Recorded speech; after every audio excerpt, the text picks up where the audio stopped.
کہا کہ آپ کیا ہیں، کون ہیں، ہم نہیں جانتے، لیکن ہم نے اپنے موقف کی وضاحت آپ کے سامنے کر دی۔ پھر انہوں نے مجھے کتابیں دی کہ بھائی یہ ہمارے مذہب کی کتابیں ہیں، ہمارے عقائد کی کتابیں ہیں، جو بھی کچھ آپ کو دیکھنا ہے آپ کو اس کا دلیل ملے گا کتاب اللہ سے، سنت رسول صلی اللہ علیہ وسلم سے۔ میں نے وہاں کتابیں مطالعے کی، سب کچھ جو بھی میں نے دیکھا وہ الحمدللہ میرے موقف کے عین مطابق۔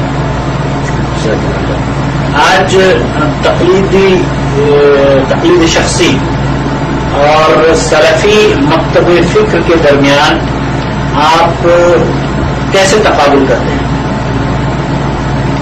اصل میں یہ ہے تقلید شخصی اور مذہب سلفیہ، حقیقت کے لحاظ سے اگر دیکھا جائے تو تقلید یہ دین کا حصہ نہیں۔ کیوں؟ اس وجہ سے کہ قرآن کریم بار بار کہتا ہے اطیعوا اللہ و اطیعوا الرسول، اللہ اور رسول کی اطاعت یہ حکم ہے۔ تقلید کا حکم کہیں بھی نہیں، آپ کو نہ کتاب اللہ سے ملے گا نہ سنت رسول سے ملے گا۔ پر میں نے عرض کیا کہ دین نام ہے سنت اور کتاب اللہ کا، جب ان کے اندر تقلید کا حکم نہیں تو سمجھو دین نہیں۔ باقی اگر کوئی تقلید کرتا ہے تو وہ سنت اور کتاب اللہ سے ہٹ کر ہے، ہم اس کو دین کا حصہ یا شریعت کا حصہ نہیں تسلیم کرتے۔ آج کل کہا جاتا ہے کہ اجماع تقلید پر ہے، اس لیے تقلید ضروری ہے، اور جو تقلید نہیں کرتے انہیں کہا جاتا ہے کہ یہ جو اللہ کے رسول صلی اللہ علیہ وسلم کی حدیث ہے کہ من شذ شذ فی النار، اس کے تحت یہ گمراہ ہے۔ اس کے بارے میں آپ کیا فرمائیں گے؟ اصل میں بات یہ ہے کہ اجماع یہ حجت ضرور ہے، لیکن اجماع کون سا حجت ہے؟ صحابہ رضوان اللہ تعالی علیہم اجمعین، ان کا اجماع وہ حجت ہے، لیکن ان صحابہ کی اجماع کے حوالے سے یہ ثابت نہیں ہوتا کہ تقلید اجماع سے ثابت ہے۔ میں ایک چھوٹا سا مثال دیتا ہوں کہ حضرت ابو بکر صدیق رضی اللہ تعالی عنہ کی شخصیت رسول اللہ صلی اللہ علیہ وسلم کے بعد پوری انسانیت میں سب سے افضل ہے۔ اس سے بڑھ کر کوئی اللہ کا ولی، اللہ کا دوست، لیکن وہ کیا فرماتے ہیں کہ ان اطیعت اللہ اور ورسولہ فاطیعوا،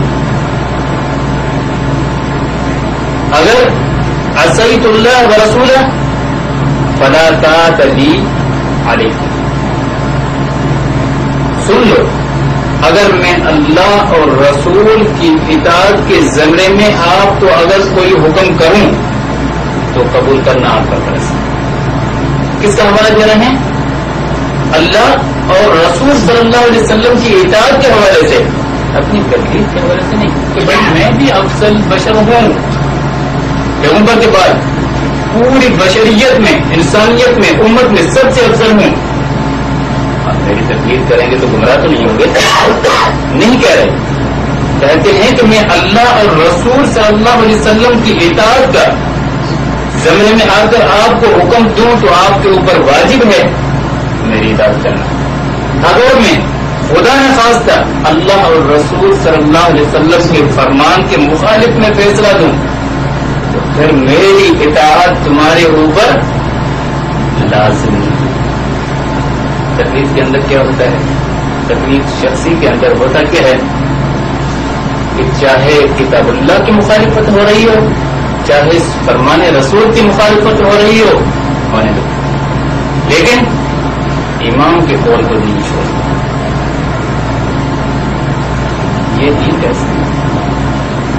جب ابو بکر جیسی شخصیت ان کی تقلید، ان نے تقلید کا کلکمہ کیا، تو امام ان کے مقابلے میں افضلیت کے درجے پہ نہیں، ابو بکر سے بڑھ کر نہیں.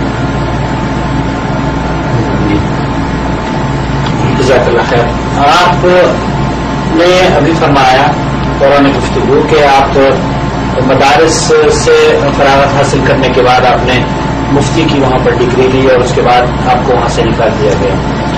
جن اساتذہ نے آپ کو وہاں سے نکالا ان سے اہل حدیث ہونے کے بعد آپ کی ملاقاتیں ہوتی ہیں؟ ہاں، جنہوں نے نکالا ہے ان سے خیر ملاقات تو نہیں ہوئی، لیکن جو میرے دوسرے اساتذہ ہیں وہ بھی اکابرین میں سے شمار ہوتے ہیں، اکابرین دیوبند ان میں سے شمار ہوتے ہیں. ان سے ملاقات ہوئی، انہوں نے بار بار مجھے دعوت بھی دی کہ آپ آئیں ہمارے پاس، مسئلہ ہمیں سمجھائیں کہ آپ کس وجہ سے بگڑ گئے، کیوں حنفیت کو چھوڑ گئے، کیوں آپ یہ منکر بن گئے، دین اسلام سے خارج، ضلالت کی گہرائی میں کیوں گر پڑے، اور بہت ساری باتیں انہوں نے کہی. لیکن میں نے ان سے ملاقات بھی کی، بات بھی کی. میں نے ان کے یہ ایک عرض کیا کہ میں نے کہا آپ ہمارے استاد مکرم ہیں، آپ کا احترام کرنا میرے اوپر فرض ہے، کیونکہ آپ نے مجھے تعلیم کے زیور سے آراستہ کیا. آپ کا احسان میں زندگی بھر نہیں بلا سکتا، لیکن ہر کسی کے نظریات نہ ہوتا، میں آپ کا مقلد نہیں. وہ کہتے ہیں کہ پھر تو آپ استاد ہیں، پھر آپ کہتے ہیں کہ آپ کے دل میں استاد کا احترام ہے، عزت ہے. یہ کیسا احترام اور عزت ہے جبکہ آپ اساتذہ کی مخالفت کر رہے ہیں؟ تو یہ گستاخانہ رویہ ہے، یہ عزت اور احترام کا رویہ تو نہیں ہے. میں نے ان سے کہا کہ اگر یہ نظریے کا اختلاف، اگر اس کو آپ گستاخی کرتے ہیں تو پھر آپ حنفی حضرات کے مسلک میں بھی اختلاف ہے، استاد اور طالب علم کا. ان کو آپ کس خانے میں فٹ کریں گے؟ وہ کہتے ہیں کہ بھائی ہمارے مذہب میں کسی کا اختلاف نہیں. میں نے کہا کہ امام ابو یوسف رحمہ اللہ کہتے ہیں، امام محمد رحمہ اللہ،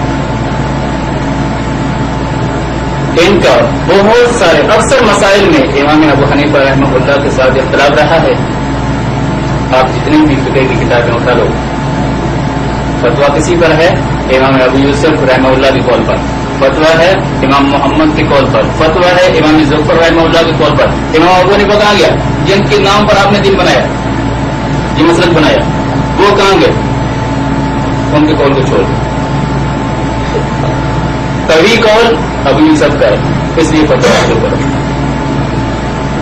اور بہت سارے مسائل میں ان دونوں ممتاز شاگردوں کا اختلاف ہے اپنے استاد محترم سے. تو بڑے غصہ کیجیے. انہوں نے کہا کہ بھائی اکابرین کے نام ایسے تم گندے پر استعمال کر رہے ہو، استاد ہیں، ایسے ہیں ویسے ہیں. میں نے کہا کہ میں نے اختلاف کے حوالے سے بات کی ہے.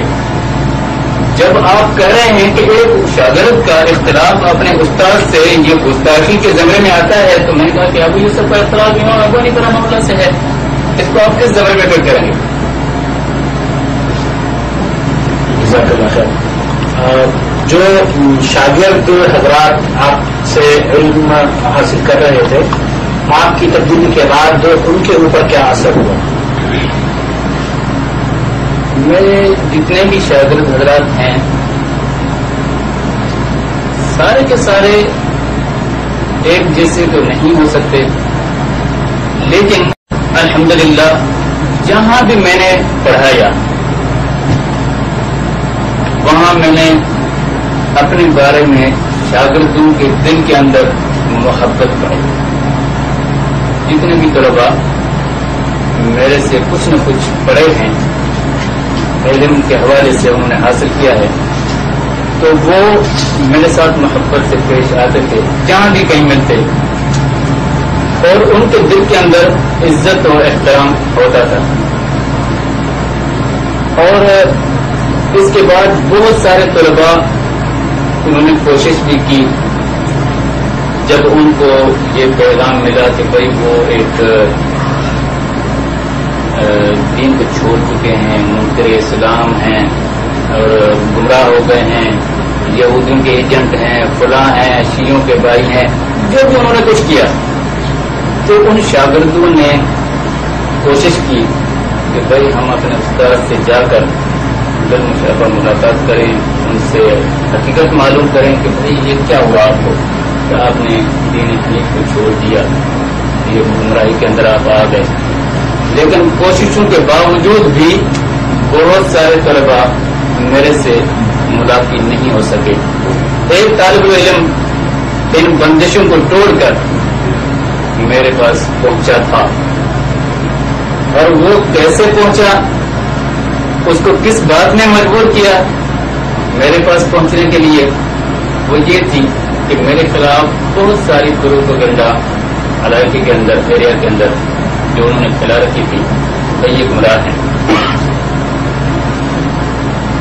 اور ایسی ایسی باتیں انہوں نے پھیلائیں جو انسان زبان پہ نہیں لا سکتا.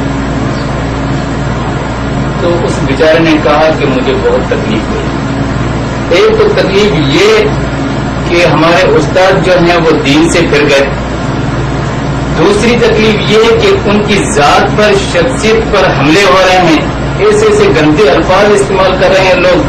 مجھ سے برداشت نہیں ہوا، میں چپ چھپا گئی. اس بات کی حقیقت کو معلوم کرنے کے لیے آپ کے پاس پہنچا کہ میں دیکھوں کہ لوگ کہتے ہیں کہ بھائی آپ کے استاد جو ہیں وہ ایجنسی کے ہاتھ بک گیا، دنیا کی خاطر انہوں نے اپنا دین بیچ دیا. اس حقیقت کو معلوم کرنے کے لیے میں آپ کے یہاں پہنچا ہوں. حقیقت بتائیں کیا ہے. میں نے ان سے کہا کہ بھائی جو بھی آپ کو باتیں پہنچی ہیں وہ آپ کو میں دکھاتا ہوں. اس کو میں لے گیا وہاں مدرسے میں، ایک چھوٹا سا وہاں ہمارا ایک مدرسہ بنا ہوا ہے، ایک کمرے پر مشتمل ہے، جو کہ وہ مسجد بھی ہے، مدرسہ بھی ہے، لائبریری بھی ہے اور دارالفتہ بھی ہے، سب کچھ وہ ایک ہی کمرہ ہے. تو وہاں کتابیں پڑھی تھی، کچھ تفاسیر پڑھے تھے، ان کو میں نے دکھایا. میں نے کہا کہ میں نے یہ گمراہی اختیار کی ہے، جس کو تم گمراہی کہتے ہو وہ یہ ہے، جس کو ہم رائے ہدایت کہتے ہیں، صراط مستقیم کہتے ہیں. اس کا نام کتاب اللہ ہے، اس کا نام فرمان رسول صلی اللہ علیہ وسلم. ہم ان دونوں کی وجہ سے آپ کے مسلک کو چھوڑ دیا، اور ان چیزوں نے ہمیں مجبور کیا کہ حق یہ ہے وہ نہیں. وہ تو کہتا ہے بھائی یہ تو بات ٹھیک ہے، یہ تو ہر کوئی مسلمان جانتا ہے، مانتا بھی ہے کہ یہ قرآن ہے، اللہ کی کتاب ہے، یہ فرمان رسول ہے، یہ دونوں سچے ہیں. لیکن آپ کو کس بات نے مجبور کیا کہ وہ مسلک حنفی آپ نے چھوڑ دیا؟ میں نے کہا کہ ان دو چیزوں نے کہا کہ وہ کیسے. میں نے ان کو آیات دکھائی، احادیث مبارکہ نکال کے دیکھا. بھائی یہ حدیث مبارکہ ایسے کہتی ہے کہ نماز ایسے پڑھو، فکر کہتی ہے نماز ایسے پڑھو، آیت کہتی ہے یہ عقیدہ ایسے رکھو، وہ کہتے ہیں کہ یہ عقیدہ ایسے رکھو. اب میرے کو ان دونوں چیزوں نے مجبور کیا کہ ان کو چھوڑ دو، ہمیں پکڑ. اور فرمان رسول بھی ہے طرف تو فیکم امرین لن تضلوا. ان دو چیزوں کو پکڑو گے مضبوطی سے تو پھر گمراہ نہیں ہوگے. اور اس وجہ سے میں نے ان کو چھوڑ کے رہنے کو اختیار کیا. کہ بھائی میں آیا تھا شکار کرنے کے لیے، لیکن میں خود شکار ہو گیا. بات تو آپ سچ کہہ رہے ہیں. مجھے تو کوئی اور چیزیں انہوں نے بتائی تھی کہ بھائی ایسے ویسے یہ وہ بہت سارا. یہاں تو کچھ نہیں ہے. میں نے یہاں یہ ہے کتاب اللہ اور سنت رسول صلی اللہ علیہ وسلم ہے. اور آپ کے اوپر اب حجت قائم ہو چکی ہے، لہذا اگر آپ حق کو چھپائیں گے تو عند اللہ مجرم ہوں گے، اگر آپ اس حق کو ظاہر کریں گے تو لوگ آپ کو تکلیف دیں گے۔ اپنے آپ کو تیار کر لو، اگر حق کو ظاہر کرنا ہے تو تکلیفیں آئیں گی، اگر نہیں ظاہر کرنا تو اپنے آپ کو عند اللہ مجرم ٹھہرا لو۔ تو پریشان ہو گیا بیچارہ، کہا کہ میرے لیے تو مسئلہ ہے، میں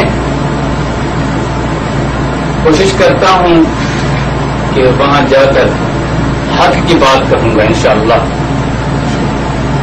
تو وہ بیچارہ جب وہاں پہنچا، انہوں نے جا کر حق کا پیغام پہنچا دیا لوگوں میں۔ تو لوگوں نے ان کو کہا کہ بھائی یہ ہم علماء سے پوچھ کر پھر آپ کی بات سنانیں گے۔ تو انہوں نے ایک استاد ہے ان کا بھی، جو میرا شاگرد ہے، ان کا ایک اور بھی استاد ہے شاہ صاحب، ان کو جا کر بتلا دیا کہ آپ کا فلاں شاگرد جو ہے ایسی باتیں کرتا ہے۔ تو اس شاہ صاحب نے اس کو بلا لیا، بٹھا کے انہوں نے کہا کہ بھائی میں نے باتیں سنی ہیں تمہارے خلاف۔ تو انہوں نے کہا کہ شاہ صاحب باتیں تو آپ نے بہت ساری سنی ہوں گی، لیکن میں ایک مسئلہ آپ سے پوچھنا چاہتا ہوں، برائے مہربانی آپ اس مسئلے میں میری مدد فرمائیں، رہنمائی فرمائیں۔ انہوں نے کہا کہ ہاں پوچھو۔ وہ کہتا ہے کہ شاہ صاحب ایک طرف آپ کے نانے کا فرمان ہے، دوسرے طرف امام کا قول ہے، تو آپ فیصلہ صادر فرمائیں کہ آپ کے نانے کے قول کو میں اختیار کروں یا امتی کے قول کو اختیار کروں۔ تو وہ شاہ صاحب کہتا ہے کہ بھائی تم سے ملاقات کر کے آئے ہو گیا، یہ باتیں کرتے ہو؟ وہ کہتے نہیں میں نے مسئلہ پوچھا ہے، آپ میری مدد فرمائیں۔ کہتے ہیں بات ٹھیک ہے، لیکن یہ باتیں عوام الناس کے اندر پھیلاؤ مت، آپ کو عمل کرنا ہے تو چھپ چھپا کے جا کر کرو رفع دن، لیکن عوام کو نہیں پتا، انتشار کرے گا۔ وہ پتا ہے کہ اگر یہ بات ٹھیک ہے تو میں عوام کو پہنچاؤں گا، چھپاؤں گا نہیں۔ تو شاہ صاحب نے کیا کیا، ان کا ایک دوست تھا شاہ صاحب کا صوبیدار تھانے پر، ان کو فون کیا کہ یہ فلاں ملا فلاں کام پر یہاں بس سے اترتا ہے، تو اس سپاہی ادھر کھڑے کر دو، ان کو 2-3 دن اس میں جیل میں بند کر دو تاکہ اس کا دماغ ٹھکانے آ جائے تو جو دینا۔ اس نے 2 سپاہی کھڑے کر دیے۔ وہ مولانا صاحب، اس کا نام ہے مولوی عبدالرحمان، جب وہ بس سے اترا تو 2 سپاہی کھڑے ہوئے تھے، پکڑ لیا۔ نے کہا کہ بھائی میرا جرم بتاؤ، کیا جرم ہے؟ پھر آپ مجھے پکڑ کر تھانے لے جا رہے۔ انہوں نے کہا کہ بھائی جرم کا پتہ ہمیں نہیں ہے، صاحب نے بلایا ہے، آپ جا کر ان سے بات کریں۔ تو اس نے کہا کہ میں نے جا کر صوبیدار صاحب سے بات کی، بھائی آپ نے بلایا۔ تو سپاہیوں کو کہا کہ بھائی ان کو بند کر دیں۔ تو انہوں نے پوچھا کہ آپ کم از کم میرا جرم تو بتائیں، کس جرم میں آپ نے مجھے گرفتار کیا ہے؟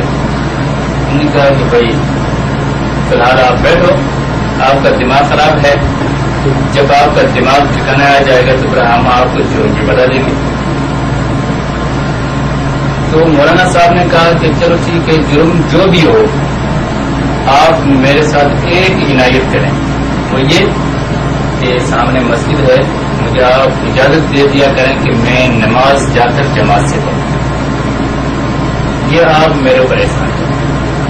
انہوں نے کہا کہ چلو ٹھیک ہے، ملا ہے، ان کا تعلق ویسے بھی مساجد سے ہے، چلو نماز کا کرتا ہے، اجازت دے کر چلو نماز پڑھ لے کر۔ تو یہ جس مسجد میں نماز کے لیے جاتا تھا وہ مسجد فوجی چھاونی کی ہے، یہ وہاں آتا ہے، فوجی وہاں رہتے ہیں، وہاں ان فوجیوں کی مسجد ہے۔ تو اللہ کی قدرت سے وہاں کچھ ساتھی فوجی جو ہیں وہ بھی مسلک کے سلفیت سے تعلق رکھنے والے تھے، وہ بھی رفع دین سے نماز پڑھتے تھے۔ تو یہ مولانا صاحب جب وہاں مسجد میں جا کر رفیدین سے نماز پڑھنی شروع کی تو وہ جو سلفی جو فوجی حضرات سے انہوں نے دیکھا کہ یہ ملا 2-3 دن سے یہاں نظر آ رہا ہے، ہم کیوں نہ ان کو کہیں کہ بھائی تم پیشوا ہو جاؤ، ہم آپ کے پیچھے نماز پڑھ جماعت سے نماز کر دیا کریں گے. تو مولانا صاحب سے پوچھا نہیں کہ بھائی مولانا صاحب آپ کیوں یہاں رہ رہے ہیں، کیوں دکھائی دے رہے ہیں، یہ نہیں پوچھا. کہا کہ مولانا صاحب آپ رفیدین سے نماز پڑھتے جاتے، ہمیں رفیدین سے نماز. پھر آپ ایسا کریں، ہم بھی 4-5 بندے ہیں اور یہاں جو ہیں یہ دوسرے ہیں رفیدین سے نماز نہیں پڑھتے، ہم ان کے پیچھے نماز نہیں پڑھتے، آپ ہماری امامت کرا لیا کریں. تو انہوں نے کہا مجھے کوئی اعتراض نہیں ہے، آپ آ جائیں گے نماز پڑھ لیں گے نماز سے. تو یہ وہاں ان کی امامت کرنا شروع کر دی انہوں نے. نہ یہ ان فوجیوں سے پوچھتا ہے نہ فوجی ان سے پوچھتے ہیں. فوجی کہہ رہے ہیں شاید یہ ان کا کوئی تبادلہ ہوا ہے، کوئی ان میں محکمہ پولیس میں ہے یا تھانے سے روز آتا ہے پھر جاتا ہے تھانے میں. اور اس اللہ کے بندے نے بھی ان کو نہیں پتا بھائی میں جرم میں گرفتار ہو کر آیا ہوں یہاں پہ. ایک دن وہ ایک فوجی نے ان سے معلومات کر لی کہ بھائی مولانا صاحب آپ کی یہاں کیا ڈیوٹی ہے. تو مولوی صاحب نے کہہ دیا کہ بھائی میری ڈیوٹی وغیرہ نہیں ہے، میں یہاں گرفتار ہو کر آیا. تو وہ فوجی حیران ہوا کہ گرفتار ہو کر آیا کس جرم میں. وہ کہتا ہے جرم میں ہم سب شریک ہیں. وہ کہتے ہیں بھائی ہم فوجی لوگ ہیں، ہم آپ کے جرم میں کیسے شریک ہو سکتے ہیں. تو وہ کہتے ہیں بھائی جرم بڑا نہیں ہے، میں رفع یدین کرنا جب میں نے شروع کیا عوام الناس کو بتایا تو رفع یدین کرنے کی وجہ سے اس جرم کی وجہ سے مجھے گرفتار کر لیا گیا ہے اور اس جرم میں تم بھی شریک ہو، تم بھی رفع یدین کرتے ہو. وہ پریشان ہوئے، بےچارے حیران بھی ہوئے کہ حق بات کوئی اختیار کرتا ہے تو اس کو اس طرح سے گرفتار کر لیتے ہیں. تو وہ 5-6 فوجی جو ہے مولانا صاحب کے ساتھ گئے کہ چلو سبزہ صاحب سے معلوم کر لیں گے بھائی اس کے FIR میں جرم کیا لکھا ہے انہوں نے. تو سبزہ صاحب نے دیکھا کہ بھائی یہ بوٹ شوٹ پہنے ہوئے یہ فوجی حضرات وردی سے آ رہے ہیں، مولانا صاحب ان کو لے کے آ رہے ہیں. تو فوج کو پولیس والا ڈر گیا. انہوں نے آ کر پوچھا بھائی سبزہ صاحب ان کے FIR دکھائیں جس کی وجہ سے آپ نے اس کو گرفتار کیا. تو انہوں نے کہا کہ FIR نہیں ہے. کہا کہ کیوں گرفتار کیا. کہا کہ اس کی استاد جو میرے دوست ہیں انہوں نے ٹیلی فون کیا تھا کہ اس مولانا کے دماغ میں کچھ ہوا ہو گئی ہے، وہ ہوا نکالنے کے لیے آپ 2-4 دن ان کو قید کر دیں. میں نے قید کر لی. اب کیا ہوا ہے یہ اللہ جانتا ہے بہتر، مجھے معلوم نہیں. تو انہوں نے کہا کہ ہوا کچھ نہیں ہے، اس نے حق مذہب کو قبول کیا ہے اور اس کو یہ بات ناگوار. انہوں نے اس وجہ سے اس کو گرفتار کروایا ہے، لیکن یہ حق کی وجہ سے گرفتار نہیں ہو سکتا. آپ کان کھول کر سن لو، حق کے مقابلے میں آپ ان کو گرفتار نہیں کر سکتے.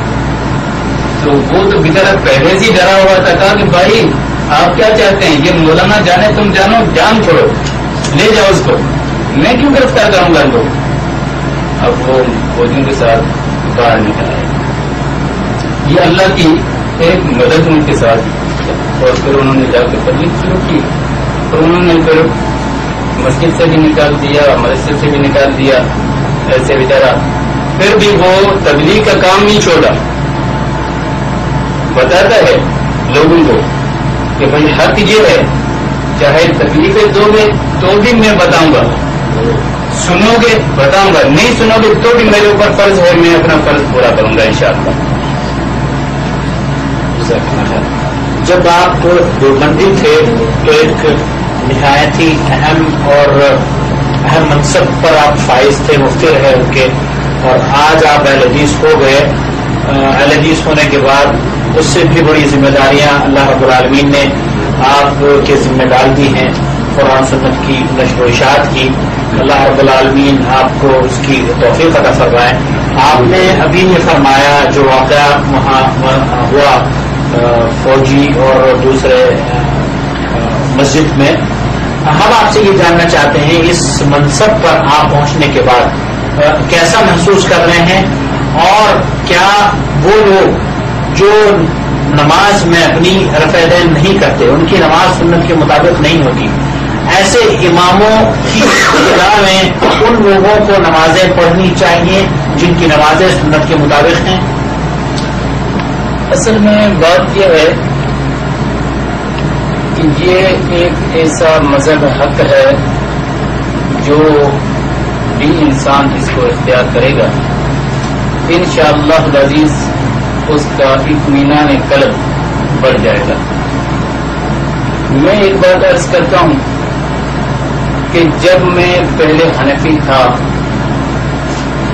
تو کتنے ہی عہدے، کتنے ہی منصب، کتنے ہی دنیا کی ہر عیش و عشرت سب کچھ میرے پاس موجود ہے، لیکن اطمینان قلب نہیں تھا، سکون نہیں تھا.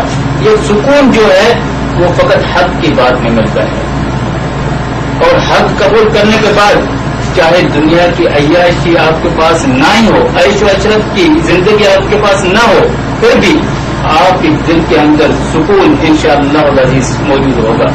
اور یہ سکون مجھے تب ملا جب میں نے مسلک حق قبول کیا الحمدللہ. اور ایمان میں اضافہ میں نے یہ بالمشاہدہ یہاں کیا کہ میرے ایمان میں اضافہ ہو رہا ہے. حالانکہ بہت ساری تکالیف اس مسلک کو قبول کرنے کے بعد میں نے زندگی میں اتنی تکلیفیں نہیں اٹھائیں جتنی تکلیفیں مجھے اس مسلک کے قبول کرنے کے بعد ہوئی. لیکن ان تکلیفوں کے عوض جو مجھے ایمان میں اضافہ ملا، میں اس پر اللہ کا شکر گزار ہوں کہ اللہ تبارک و تعالیٰ سے یہ مجھے ایک بڑی نعمت ملی، میرے ایمان میں اضافہ ہوا اور اطمینان قلب مجھے نصیب ہوا. اور دوسری بات یہ کہ آپ نے فرمایا کہ وہ جو نماز جو ہے سنت کے مطابق ایک پڑھتے ہیں، دوسرے سنت کے مطابق نہیں پڑھتے، تو کیا ان کی پیچھے نمازیں ہو جاتی ہیں یا نہیں ہو جاتی؟ یہ تو ایک صاف عام مسئلہ ہے کہ بھائی ایک چیز ہے جو خلاف سنت ہو رہی ہے اور ایک چیز ہے سنت کے مطابق.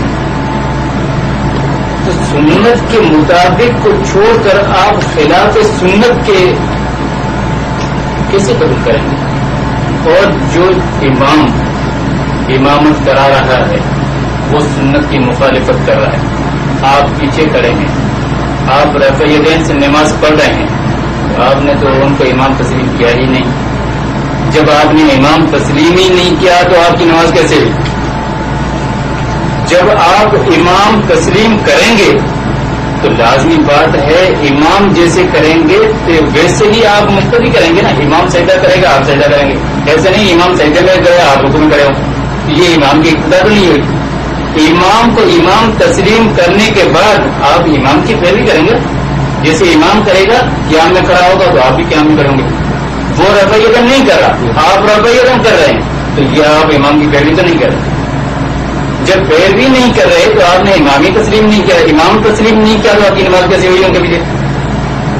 تو سنت کے مخالفت میں چاہے کس طرح سے بھی ہو آپ کی نماز سنت کے مخالفت میں نہیں ہو سکتی. اور اس کے اندر سنت کی مخالفت میں آپ نماز ادا کرو اور امید رکھو اللہ تبارک و تعالیٰ سے ثواب کی، یہ تو بڑی ضرورت ہے. اللہ ان لوگوں کو بھی ہدایت دے جو سنت کی مخالفت کرتے ہیں کہ وہ سنت پہ عمل کرنے والے بن جائیں. جزاک اللہ خیر. صرف یہی نہیں شیخ، ہم نے یہ بھی مشاہدہ کیا ہے کہ نماز تو سنت کے مطابق پڑھ لی جاتی ہے، لیکن رشتہ داریاں اور جو اپنے معاملات ہیں وہ ان بدعقیدہ لوگوں سے بھی قائم کیے جاتے ہیں. آپ اس بارے میں امت کے لیے کیا رہنمائی فرمانا پسند فرمائیں گے کہ جب ازدواجی زندگی یا شادی بیاہ کا معاملہ ہوتا ہے تو کیا اہل حق کو اپنی بچیوں کو ان لوگوں کو کے نکاح میں دے دینا چاہیے جو کہ حق پر نہیں ہے؟ یہ ایک بڑا مسئلہ ہے، لیکن ایمان والوں کے لیے یہ مسئلہ بڑا نہیں ہے. کیوں؟ قرآن کریم فرماتا ہے کہ جو مومن عورتیں ہیں ان کو آپ مشرکوں کی عقد میں نہ دیں. جو مشرک عورتیں ہیں وہ مومن حضرات کے گھروں میں نہ آئیں. یہ قرآن کا فیصلہ ہے. تو آپ موحد ہونے کی حیثیت سے آپ کا ایمان کیا ہے کہ ہم کتاب اللہ سنت رسول اللہ صلی اللہ علیہ وسلم پر عمل کریں گے. قرآن کا حکم یہ ہے کہ آپ کی بیٹی کسی مشرک کے گھر میں نہ جائے. اس کے باوجود بھی اگر آپ کی بہن آپ کی بیٹی کسی مشرک کے گھر میں بھیائی جاتی ہے تو آپ قرآن کی مخالفت کر رہے ہیں. پھر آپ کیوں دعوے ہوتے ہیں کہ بھائی ہم کتاب اللہ اور سنت پہ عمل کریں. بات مشکل ضرور ہے لیکن ایمان والوں کے لیے مشکل نہیں ہے. ایمان جس کے دل کے اندر ہو جائے موحد مخلص ہو وہ ایسا نہیں کر سکتا. برادری سے لڑ بھی سکتا ہے, تعلق ختم کر سکتا ہے, لیکن وہ قرآن اور سنت کی مخالفت نہیں کر سکتا. حالانکہ رسول اکرم صلی اللہ علیہ وسلم نے کیا فرمایا؟ فیصلہ رحمی کرو, قطع رحمی نہیں کرو, یہ حکم ہے. لیکن ان رشتے داروں کو تبلیغ کرنا, ان کو سمجھانا, ان کو راہ راست پر لانا یہ ہمارا فرض ہے, یہ ہماری ذمہ داری ہے. آ گئے تو ان سے وہی رشتے ناطے قائم. اگر نہیں آتے تو پھر مجبوری ہے ہمیں قرآن اور سنت کی پیروی نہیں چھوڑنی, رشتے داروں کی پیروی چھوڑ دینی ہے, کتاب اللہ کی مخالفت نہیں کرنی ہے. جزاک اللہ خیر. آپ ہم اخیر میں آپ سے چاہتے ہیں کہ ان اساتذہ کے لیے یا ان شاگردوں کے لیے جو آپ کے ساتھ تھے وہاں پر تعلیم حاصل کر رہے تھے آپ کے ساتھ, ان لوگوں کے لیے کوئی پیغام آپ اس ریکارڈنگ کے ذریعے پہنچانا چاہیں گے؟ جی ضرور. میرا یہ مخلصانہ اور درد مندانہ عرض بھی ہے, اپیل بھی ہے کہ للہ آپ تحقیق کے میدان میں اتریں, تحقیق کریں کہ حق کیا ہے. یہ نہ دیکھیں کہ فلاں بندہ کیا کر رہا ہے, ہم نے فلاں اہل حدیث کو دیکھا ان کے کرتوت یہ ہیں, فلاں مسلک کے سلفیہ والے کو دیکھا ان کے کرتوت یہ ہیں. آپ شخصیت پر نظر نہ کریں, تحقیق کریں کہ حق کیا ہے. ایسے بہت سارے افراد ہیں جن کے اوپر لیبل تو لگ چکا ہے. مجھے بہت ساروں نے کہا کہ بھائی آپ نے اہل حدیث کو مسلک کے حق کہا ہے, صراط مستقیم والا مسلک کہا ہے, اور اس کے بعد فلاں جو اہل حدیث سے تعلق رکھنے والا ان کے کرتوت یہ ہے, اس کے کتاب کے اندر یہ گند بھرا ہوا ہے, تو اس کے مضامین کے اندر یہ باتیں ہیں. میں نے کہا کہ میں کسی شخصی تقریر کا قائل نہیں. اگر وہ مسلک حنفی مسلک سلفیہ سے تعلق بھی رکھتا ہے تو اس کی ہر بات کو قبول کرنا میری ذمہ داری نہیں ہے. اگرچہ وہ اہل حدیث ہو, سلف کا تابعدار ہو, لیکن غلط بات وہ بھی کرتا ہے میں اس کو بھی غلط کہوں گا. اگر آپ لوگوں کے ہاں اگر کوئی صحیح بات کرتا ہے تو میں اس کو غلط نہیں کر سکتا, میں اس کو بھی صحیح کہوں گا. لیکن غلط بات اگر سلفیہ میں بھی کوئی کرتا ہے, چاہے کتنی بھی بڑے درجے کا عالم ہو, اگر توحید کے حوالے سے, عقائد کے حوالے سے یا کتاب و سنت کے حوالے سے کوئی غلطی کر جاتا ہے تو میں اس کو صحیح کیسے کہوں گا, غلط کہوں گا. میں اس کی بنا پر مسلک کے حق کو قبول نہیں کرتا. میں کتاب اللہ اور سنت کی وجہ سے مسلک کے حق کو قبول کیا ہے. آپ کو بھی دعوت ہے کہ آپ دیکھیں کتاب اللہ, اگر آپ کو اس کے اندر غور فکر کریں گے تو انشاءاللہ آپ کو صراط مستقیم مل جائے گا. فرمان رسول کے اندر آپ غور فکر کریں گے تو انشاءاللہ صراط مستقیم مل جائے گا. لیکن بات یہ ہے کہ آپ غور فکر ضرور کریں, تحقیق کے میدان میں ضرور اتریں, پھر دیکھیں کہ اللہ تبارک و تعالیٰ آپ کو اس نعمت سے سرفراز فرماتے ہیں کہ نہیں. جزاک اللہ خیر. آپ کم و بیش ایک ماہ سے زیادہ جدہ اور قرب جوار کے علاقوں میں آپ نے ایام اپنے گزارے ہیں. اللہ رب العالمین آپ کے اس سفر کو قبول فرمائے, اور جس مقصد سے آپ یہاں بلد الحرمین شریفین کی زیارت کے لیے تشریف لائے تھے, اللہ رب العالمین اس سے بھی قبول فرمائے اور آپ کے علم اور عمل میں اضافے کا ذریعہ بنائے.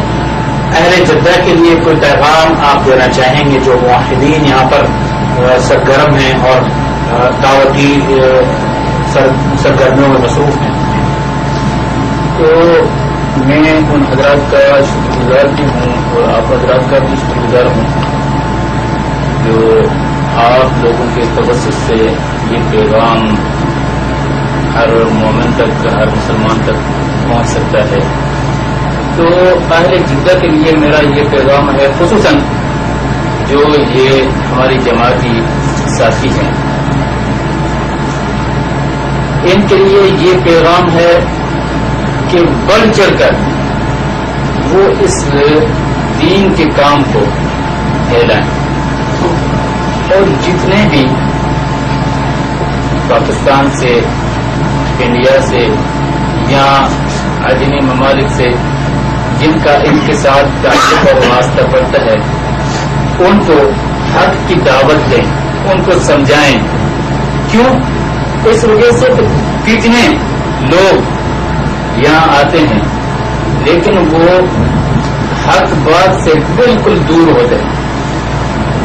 کتنے ایسے لوگ یہاں پاکستان سے آتے ہیں، انڈیا سے آتے ہیں اور ان سے ملاقاتیں ہوتی ہیں، ان سے دوستی بھی ہوتی ہے، تعلق بھی ہوتا ہے کہ فلاں علاقے سے، ہمارے علاقے سے فلاں بندہ آ رہا ہے، پھر ان کی دعوت بھی ہوتی ہے، سب کچھ ہوتے ہیں، گپے شپے ہوتی ہے. لیکن میرا خصوصی پیغام یہ ہے کہ اس سے سب سے بہتر یہ ہے کہ پہلے ان کو دین کی دعوت دی جائے.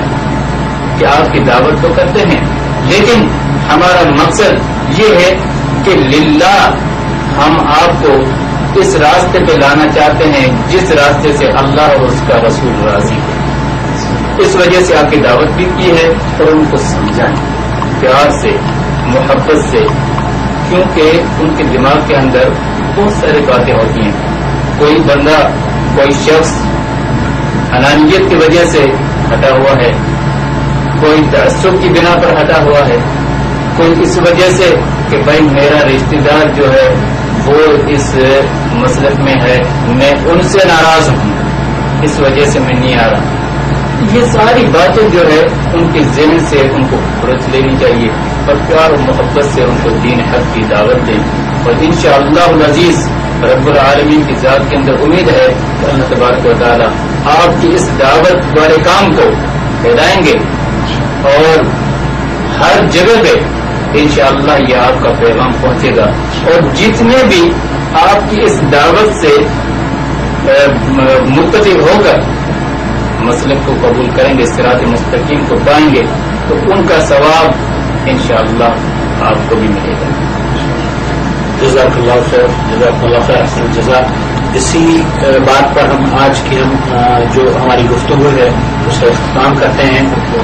ناظرین کرام، ابھی آپ نے دیکھا اور سنا سابق مفتی دیوبند شیخ عبداللہ ٹھٹوی حفظ اللہ کو اللہ رب العالمین سے دعا ہے کہ اللہ رب العالمین شیخ کی حفاظت فرمائے اور جن عزائم اور جن مقاصد کو لے کر یہاں پر آپ تشریف لائے اللہ رب العالمین ان میں کامیابی عطا فرمائے اور حفظ و امن و امان کے ساتھ اپنے بچوں اور اہل و عیال میں واپس لوٹائے. آپ سے بھی درخواست ہے کہ اگر آپ اپنی آواز یا اپنی توبہ کی کہانی دوسروں تک پہنچانا چاہتے ہوں تو براہ کرم ہم سے رابطہ فرمائیں. ہو سکتا ہے آپ کی کہانی سن کر شاید کسی کے دل میں قرآن و سنت کی محبت اجاگر ہو جائے اور وہ محبت آپ کے اور ہمارے لیے نجات کا ذریعہ بن جائے. تو بلا کسی تاخیر اگر آپ ہم سے رابطہ نہیں کر سکتے تو ہمیں آپ کسی طریقے سے اطلاع فرمائیے، ہم آپ تک رسائی کریں گے اور انشاءاللہ تعالی آپ کی کہانی آپ کی زبانی لوگوں تک پہنچائیں گے. جزاکم اللہ خیر، احسن الجزا. والسلام علیکم ورحمۃ اللہ وبرکاتہ. اخوکم فی اللہ محمد عاقل، جدہ. ومن يعمل سوءا أو يظلم نفسه ثم يستغفر الله يجد الله غفورا